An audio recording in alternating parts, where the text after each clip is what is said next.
बहुत समय पहले वंगा नाम के राज्य पर राजा वर्मा का शासन चलता था। उनके कोई संतान नहीं था। कई पूजाएं यज्ञ करवाए पर कोई लाभ नहीं मिला। इसी वजह से श्री वर्मा उनका वंश बढ़ाने वाले वारिस ना होने पर चिंतित रहते थे। सुनिए, अब मुझे कोई आशा नहीं कि हमारी संतान होगी, इसलिए मैं सोच रही थी कि क्यों ना हम किसी बच्चे को गोद ले लें, या फिर आप कोई दूसरी शादी कर लीजिए। दूसरे विवाह की बात फिर कभी मत करना। मुझे पूरा विश्वास है कि भगवान करुणा बरसाएंगे, जल्दी संतान होगी। ऐसे कहने से कैसे चलेगा? आपके बाद राज्य का दायित्व कौन संभालेगा? देखो, उसके लिए अभी बहुत समय है। इस विषय के बारे में अब मत सोचो। इस तरह राजा अपनी संतान के बारे में सोचकर हमेशा चिंतित रहते थे।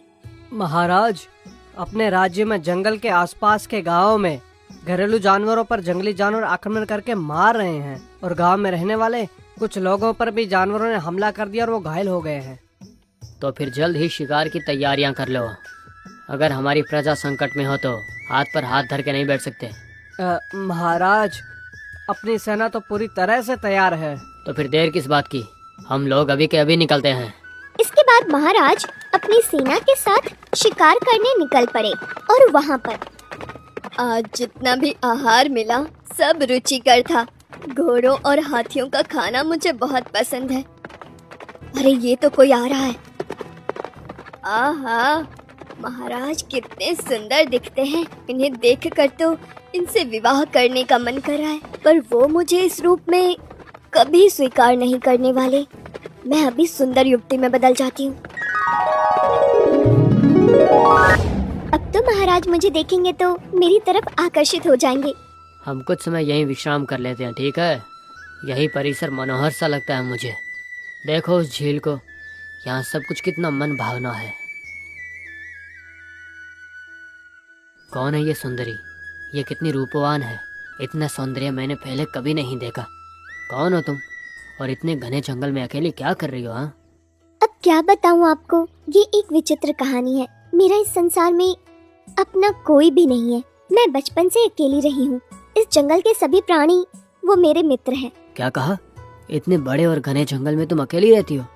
तुम्हें बिल्कुल भी भय नहीं लगता है? नहीं तो मुझे क्यों भय लगेगा? अभी तो बताया कि यहाँ के सभी प्राणी मेरे मित्र हैं। वैसे ये बताइए, आप कौन हैं? मैं वंगा देश का नरेश हूँ। यहाँ शिकार करने के लिए आया हूँ। अच्छा, तो आप यहाँ जीवों की हत्या करने आए हैं? आप भले ही किसी देश के महाराज हो, इन जानवरों को मारना पाप है। इन मूक जानवरों ने आपका क्या बिगाड़ा है, बताइए? मैं यहाँ केवल जंगली जानवरों का शिकार करने आया हूँ, इसलिए क्योंकि वे हमारे राज्य की गाय बकरियों को मारकर खा रहे हैं और गांव के लोगों पर भी बहुत हमला कर रहे हैं वो। हाँ, तो उसके लिए गांव के चारों ओर बाड़ बनवा दीजिए। अब इसके लिए जानवरों की हत्या करना ये कहाँ का न्याय है, बताइए मुझे। शिकार करने से जानवरों को कितना कष्ट होता है, पता है? आह, आपको जानवरों से अनंत प्रेम लगता है, लेकिन आज से मैं आपको वचन देता हूँ कि मैं कभी भी शिकार नहीं करूँगा।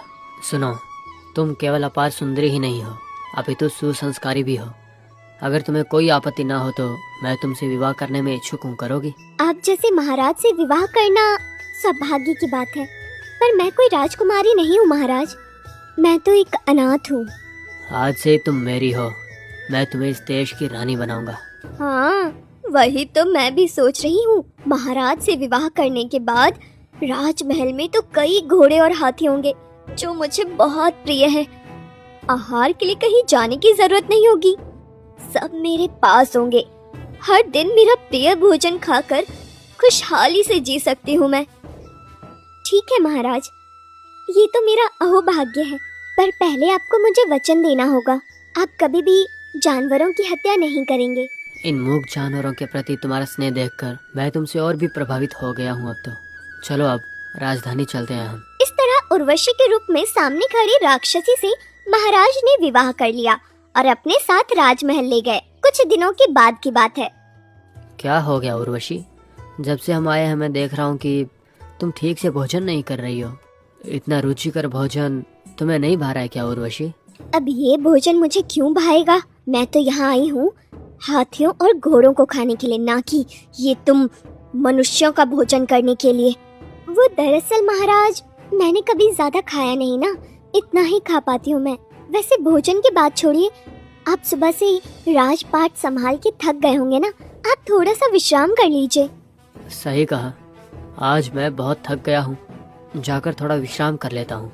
हाँ जल्दी से सो जाओ, मुझे घोड़े के तबेले में बहुत काम है। कितने दिन हो गए मनपसंद भोजन किए हुए, इन मनुष्यों का खाना मैं अब और नहीं खा पाऊंगी। इस तरह उस रात महाराज के गहरी नींद में सोते ही अपनी राक्षसी रूप में आकर वो धीरे से वहाँ से बाहर चली जाती है। घोड़े के तबेले पहुंचकर उर्वशी, आहा कितने सारे घोड़े हैं यहाँ, इन्हें देखकर तो मुंह में पानी आ गया। इस तबेले का रखवाला भी यही होगा। अरे ये तो अकेला ही दिख रहा है, तो अब मुझे रोज आहार की चिंता नहीं होगी। जल्दी से मुझे घोड़े को खाकर वापस जाना पड़ेगा राजा के उठने से पहले।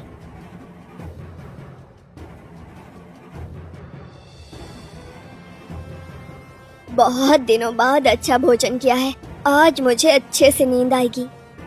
इस तरह उस दिन से पूरे 1 हफ्ते तक उसने महाराज के सोने के बाद चुपके से जाकर घोड़ों को मारकर खा लिया और इसी तरह दिन बीतते रहे।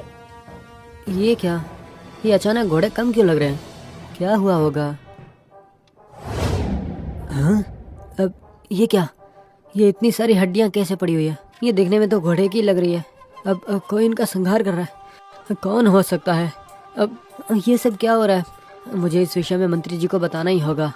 इसके बाद घोड़े के रखवाले वीर ने ये बात जाकर तुरंत मंत्री जी को बता दी।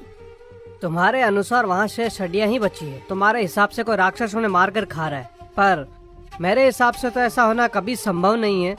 और वैसे हमारे राज्य में राक्षस ने प्रवेश कैसे किया? आज से पहले तो कभी ऐसा हुआ नहीं है। उन हड्डियों के ढेर से अंदाजा लग रहा है कि उसने लगभग 10 घोड़ों को खा लिया होगा। तो हमें जल्दी कड़ी पहरेदारी करनी होगी। तो कल से ही पूरे राजमहल में कड़ी सुरक्षा लगवाने का आदेश जारी करता हूँ। अब सच जानने के बाद मुझे यहाँ पहरा देने में डर लग रहा है मंत्री जी। ना जाने कहाँ से आकर वो मुझे मार खाए, सोच कर ही जान जा रही है मंत्री जी। देखो, तुम्हें घबराने की बिल्कुल जरूरत नहीं है। मैं तुम्हारी रक्षा के लिए कुछ सैनिकों को तुम्हारे साथ भेजूंगा, तुम्हें कुछ नहीं होगा। इसके बाद मंत्री ने घोड़े के तबेले के चारों तरफ कड़ी पहरेदारी रखवा दी।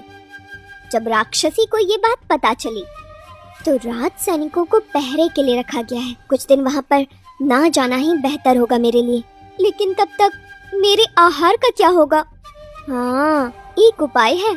महाराज के साथ मैं वन की सैर करने बाहर चली जाऊंगी। क्या हुआ उर्वशी, क्या सोच रही हो तुम? अब क्या बताऊं महाराज, मैं तो वन में पली बड़ी हूँ ना। यहाँ राजमहल के 4 दीवारी में मेरा दम घुट रहा है। मैं सोच रही थी कि हम कुछ दिन वन में रहने चलते हैं।